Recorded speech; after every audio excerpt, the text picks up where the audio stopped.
Here's your daily news roundup from 97.9 WGBW. For Civic Media News, I'm Connie Fellman. Madison police are looking for suspects accused of attempting to burglarize a woman's home over the weekend. The police department explained yesterday the victim found two men in her bathroom and was able to scare them off by throwing her cane at them. The two suspects were allegedly going through medicine bottles when she found them, but they ran off before police arrived. It's unclear if they got away with anything, but the woman was not hurt during the incident. The Wisconsin DOT wants to hear from the public about their Americans with Disabilities Act transition plan. The plan highlights efforts to improve accessibility on Wisconsin's transportation system. It also aims to find the specific barriers within their facilities and transportation infrastructure. People can submit comments through an online comment form on WisDOT's website until September 17th.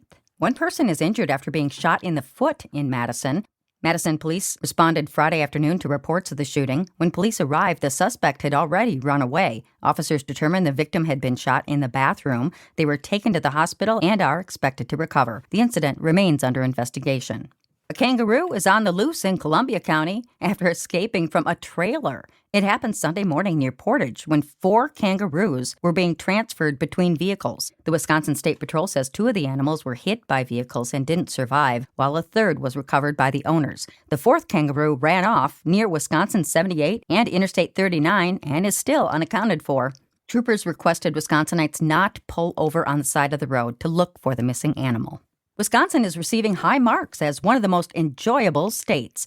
Finance website WalletHub recently ranked the most fun states in America based on several key factors. The states were judged on the price of movie tickets, access to national parks, nightlife, and more. The Badger State was ranked 16th overall. In case you were wondering, California had the highest score and ranked first.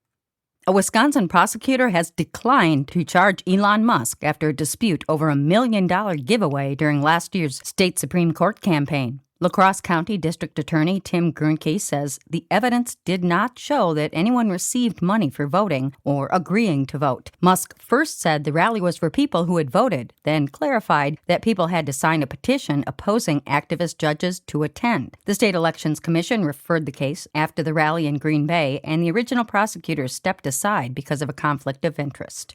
Attorney General Josh Kaul has joined a multi-state lawsuit over federal grant rules that affect public safety programs in Wisconsin. The challenge focuses on about $6 million in potential state funding for law enforcement and juvenile justice. The Trump administration is requiring states to cooperate with Homeland Security immigration enforcement in order to receive the grants. Kaul calls that an abuse of power, while the administration has not been quoted in the lawsuit materials provided. Wisconsin Republicans have nearly twice as much campaign money as Democrats as the November midterms get closer. GOP party committees have brought in $43 million, while Democratic committees have raised $22.2 million, according to recent campaign finance filings. Much of the Republican total comes from 3 major donors, Richard and Elizabeth Eline and Diane Hendricks. Democrats say more money may come in now that their governor's primary is over. Republicans say their fundraising lead shows the party is united and ready to compete.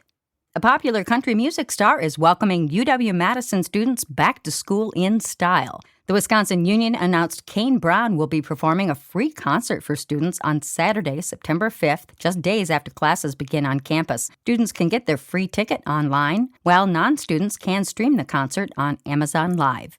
And that's your state news update. I'm Connie Fellman for Civic Media News.